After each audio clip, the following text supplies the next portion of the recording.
Jogo importante mais uma vez, né, contra o Fortaleza. O Juventude vem buscando essas vitórias, não aconteceu ainda dentro de casa, mas tu vai ter alguns retornos importantes para essa partida. Como é que tu estás organizando a tua equipe, até mesmo taticamente, né, com a volta do Chico, Mocelinho, o próprio Paulo Miranda, e também a volta do departamento médico, se tu vai poder contar com alguns desses atletas, como o Capixaba, Marlon e o próprio Edinho, professor? A expectativa é grande, né, vai ser um grande jogo, casa cheia mais uma vez, né, é sempre bom você jogar assim você joga um peso grande para o adversário, né, de ter que se atirar acima da gente. A gente está bem organizado, trabalhou bastante, né, para suportar essa pressão, mas como nós fizemos também em Florianópolis, né, também com a bola jogar, né, há espaço e a gente tem que buscar explorar isso.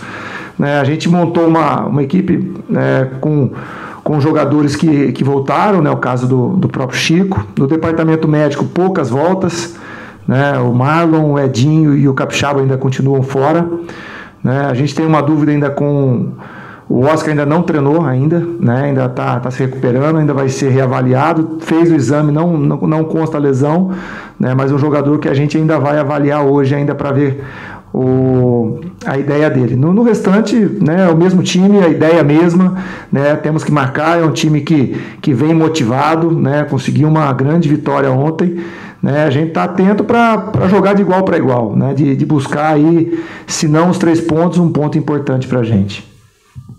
Professor, a tendência é jogar com 3 atacantes para esse jogo? Pode ser. Acho que a gente busca, a gente sentiu falta, principalmente contra o Palmeiras, né, de um meio armador, né, de um cara para pegar essa bola mais central do jogo. É isso que a gente busca, né? Então a gente buscou algumas formações para tentar dar mais um pouquinho de criatividade. A gente conseguiu contra o Palmeiras chegar algumas vezes, né, mas a gente poderia ter quase que dobrado isso se a gente tivesse um pouquinho mais de criatividade, um jogador que pensasse melhor o jogo no meio.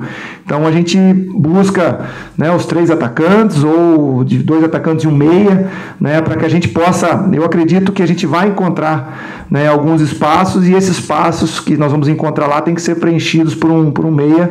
A gente tenta buscar isso dentro do nosso elenco. Na semana passada a gente falava da falta da pressão na saída do adversário, e até tu comentaste na entrevista depois do jogo que no jogo que o Juventude foi mais defensivo, acabou tomando mais gols, né? O quanto que a volta de jogadores como o Mocelinho, do Chico, te ajudam nessa condição, e o quanto isso se adapta à característica do Fortaleza, daquilo que se imagina do time deles, com a saída rápida de lado que eles têm?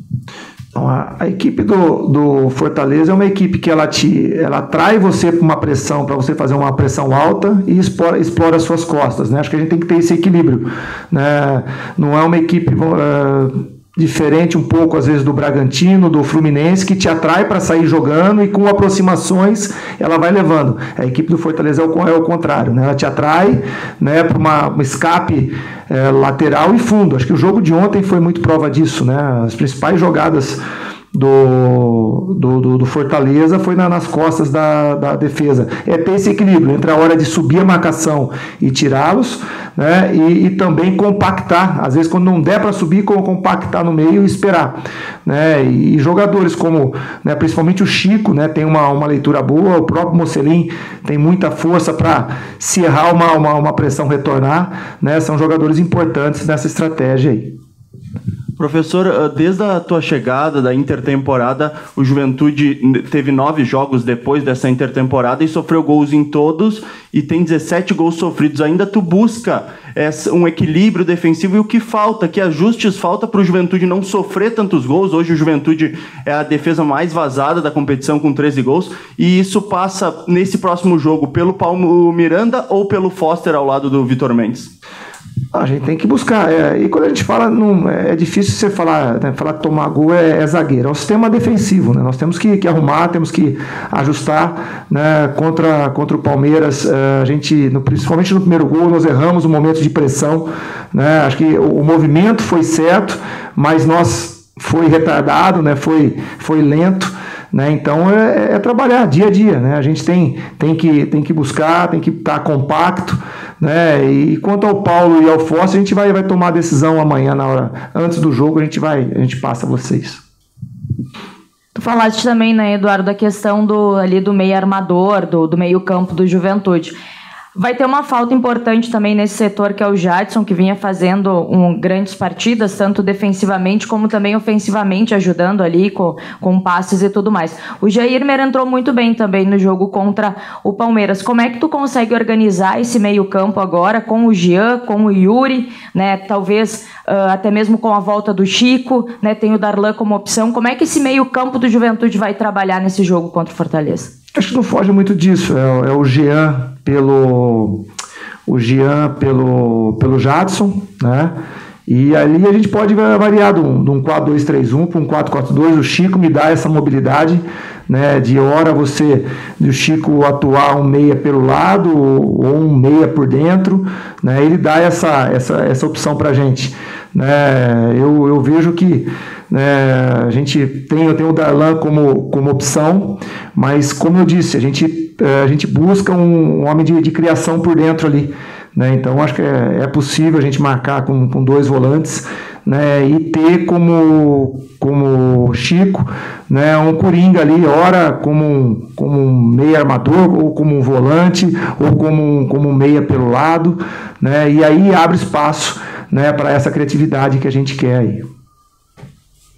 O professor, o Fortaleza é um concorrente direto e que vem motivado, né, após a classificação, fazendo história na Libertadores, mas no Brasileiro é o lanterna. E o Juventude, depois do Fortaleza, tem 2 jogos dentro de casa, né? Então a importância, nesse momento, um ponto fora de casa é um bom negócio? Sim, não tenha dúvida, ainda mais no jogo, né? A gente deve encarar lá um público de 40, 50 mil pessoas, né? Então, uma pressão grande, a gente tem que saber suportar. Eu acho que se a gente tiver o equilíbrio, a gente consegue transformar essa pressão a nosso favor, né? A gente tem grande chance de vencer, mas se não der para vencer, um ponto é importante, né? E depois nós temos 2 decisões em casa, né? 2 jogos seguidos na sequência, né? Para subir na tabela, né? E deixar essa zona. Falta pouco mais de um mês para abrir a janela de novo de transferências, mas a gente sabe que muitos clubes já estão se movimentando nos bastidores. Como é que o Juventude se movimenta nesse momento? Como é que tem sido a tua conversa com a direção e a tua intenção de buscar reforços para a sequência do Brasileiro a partir do dia 18 de julho? Essa busca ela já acontece desde o momento que fechou a primeira janela, né? Então, às vezes, alguns jogadores que nós não conseguimos fechar em tempo hábil, né, continuaram as conversações, né? A gente tem observado bastante o mercado, olhado bastante a Série B, né? Tem alguns jogadores fora que estão podendo, né, ter a chance de retornar. Então a gente tem ali, lógico, a atenção principal é para o Campeonato Brasileiro, mas a gente dedica aí alguns dias da semana para olhar esses jogadores. A gente tem algumas carências ainda dentro do nosso elenco em termos de características de jogador, né, para a gente, assim que abrir a janela, né, a gente já colocar esses jogadores, e muitas negociações já em andamento. Eduardo, uma questão é sobre a disputa pela camisa 9, vamos dizer, do Juventude. O Pita vem sendo titular e o Vitor Gabriel também apareceu. Como é que está essa disputa? O Ricardo Bueno já é um jogador que vocês podem contar 90 minutos ou ele ainda está passando por um período de recondicionamento físico? Isso é muito bom, né? Você ter os 3, né? Eu acho que o Ricardo já está numa condição boa de jogar os 90 minutos, né? Você tem o Vitor, que teve boas atuações, principalmente contra o São Paulo. O Pita, né, tem feito os gols, né? Eu acho que é só escolher, né?